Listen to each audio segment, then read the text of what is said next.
Atomic Habits. Bonus Chapter 1. How to apply these ideas to parenting. In Atomic Habits, I explain a four-step loop that underlies all of human behavior: cue, craving, response, and reward. When repeated, this neurological feedback loop leads to the formation of new habits. Here's what the habit loop looks like. With these four steps in mind, I have created the four laws of behavior change. 1. Cue. Make it obvious. 2. Craving. Make it attractive. 3. Response. Make it easy. And 4. Reward. Make it satisfying. These four laws can be applied to make any behavior easier, and the inversion of each law can be applied to make any behavior harder. When applied to parenting, these same principles can be used to help children and families establish more effective habits. Before we get into the details, it is worth noting that the concepts covered in Atomic Habits should work just fine with children and parents alike. However, there is one key difference. Most people read Atomic Habits with the intention of working on their own habits. But when you're considering how to apply the ideas to your children, you're now shaping someone else's habits. This difference presents additional challenges, and this section will provide specific examples of how to apply the ideas to parenting. I offer these ideas only as a starting point. Every family is different, and you need to be willing to experiment with the four laws to figure out how they map onto your life and circumstances.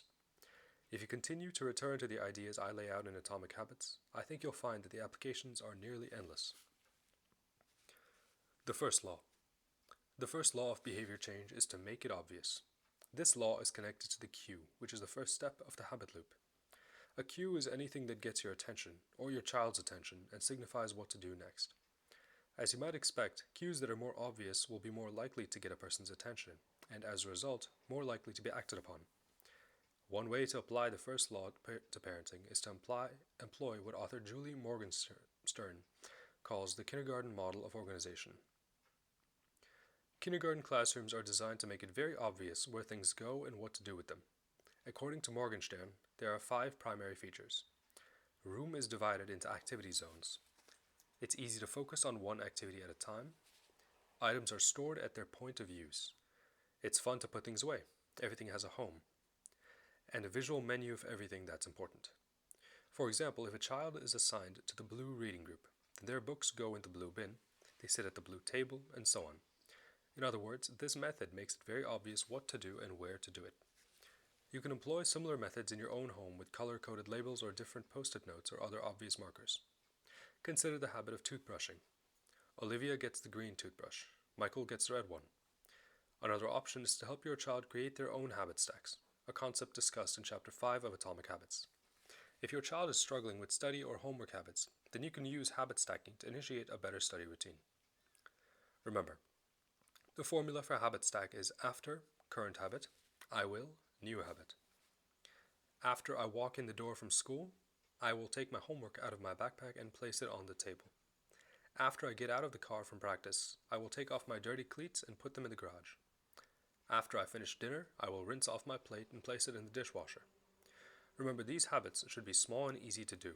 Even if your real goal is to actually get your child to spend an hour working on their homework, start by creating habit stacks that prime the environment to make doing homework easier. Additionally, you can use habit stacks as a way to incentivize the desired behavior. For example, after I practice piano for 10 minutes, I will play video games.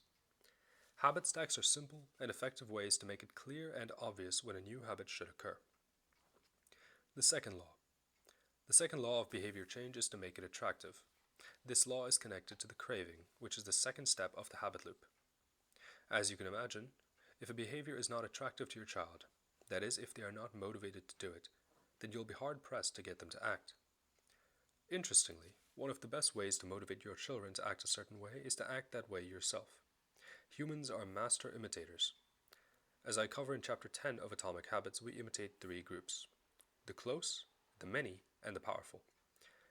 In children's eyes, parents are both close and powerful authority figures, so they often mimic the habits and routines of their parents. This is especially true for young children who look to their parents for insights on how to engage with the world and solve problems. As a result, your habits often become your children's habits. Hold yourself to a higher standard, and they will often follow suit. Of course, as children age, they start to pick up habits not only from their parents, but also from others in their life. And the parents of any teenager can tell you that it often feels like they're avoiding imitation. Do one thing, and your child does the exact opposite. As children grow up, the social influence of their parents tends to decrease, and the social influence of their peers tends to increase. This is a phenomenon described in great detail in The Nurture Assumption by Judith Rich Harris. One of the key takeaways of Harris's book is that parents can still exert a strong influence on what their children do and how they act, but they do so through a back door. Two of the biggest influences parents have on their children over time are 1. The genes they pass along to their kids, and 2. The social environments they select for their kids. In other words, your children's habits are heavily influenced by their peers, but you can influence the peers they hang around. You can choose which neighborhood you live in, which school you send them to, which extracurricular activities you expose them to, and more. And these environments are where they meet their peers. To put it in a simple sentence, if you want your kids to find certain habits attractive, put them in environments and groups where their peers will also be doing those habits. Or, as I put it in Atomic Habits, join a group where the desired behavior is the normal behavior.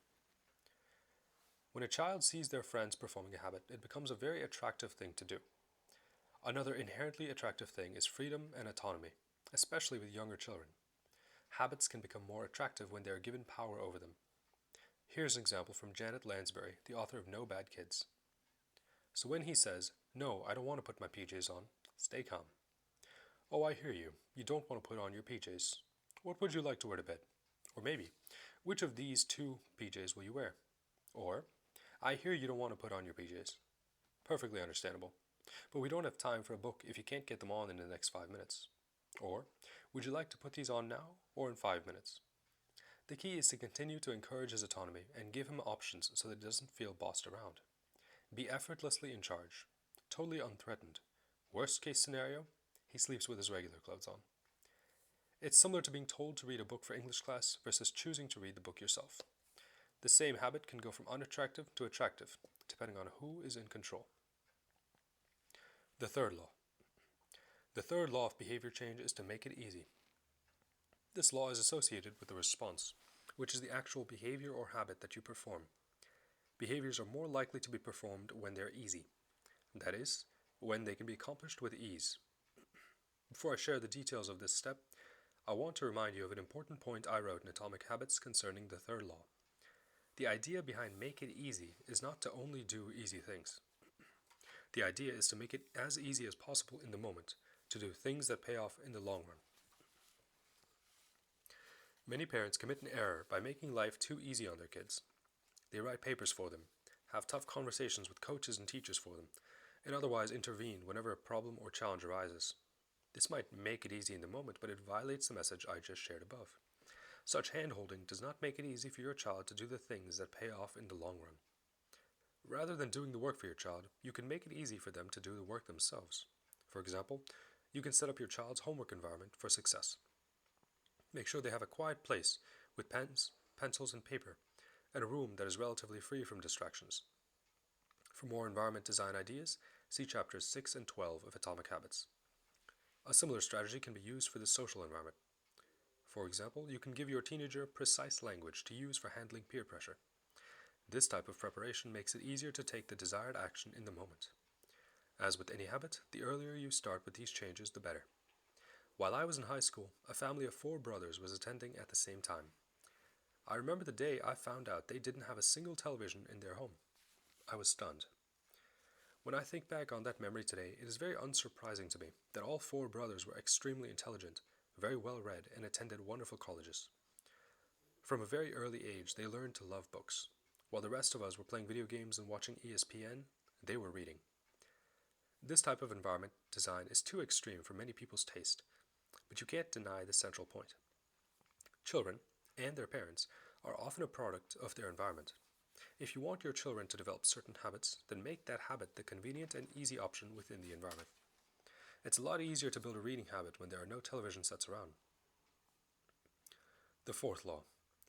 The fourth law of behavior change is to make it satisfying. This is the final stage of the habit loop, and it is related to the reward.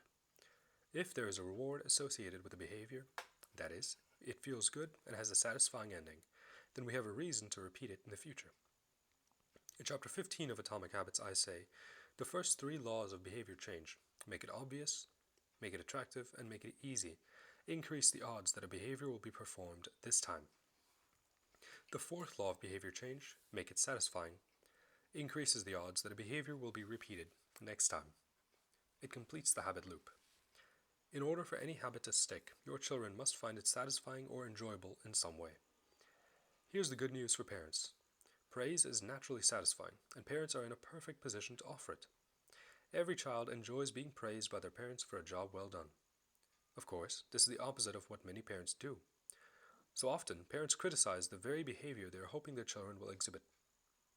When an introverted child joins the family for dinner, they say something like, "Well, look who decided to join us." Such comments make it unsatisfying to do the very thing you were hoping they would do. Don't criticize the behavior you want to see. As a result, I think it is effective for many parents to keep this philosophy in mind. Praise the good, ignore the bad. That doesn't mean you ignore every mistake your children make and never correct them. In all likelihood, it will be impossible for you to do so. Criticism, for whatever reason, seems to come naturally. Parents are often finding themselves saying no all day long. Don't climb on that, put that down, don't touch that, not right now, don't go in there, and on and on. But it does mean that you remind yourself to focus on the good parts of their behavior and praise them for the actions you want to see. Here's Janet Lansbury again, this time providing a good example of what ignoring the bad might look like in a real-world context. She recommends giving a ho-hum response, which is a modest reaction. Ho-hum responses are also helpful when children whine, scream, or try out the profane new word they heard at preschool. Kids are much more likely to forget that word and stop whining or screaming if we disempower the behavior by ignoring it, which doesn't mean intentionally ignoring our child, or giving a ho-hum nonchalant direction like, "That's a bit too loud," or "That's an ugly word, please don't use it." Here's the basic idea. Whenever possible, you want to use positive reinforcement rather than negative reinforcement. One creative way I heard of doing this is by creating a token system or an allowance system with your kids. But the key is that you only add to the allowance or tokens when your child does something good, rather than subtracting from it when your child does something bad. The typical allowance is taken away as a punishment when a child breaks the rules. But it might be more effective to consider how you can incentivize good habits by adding to it.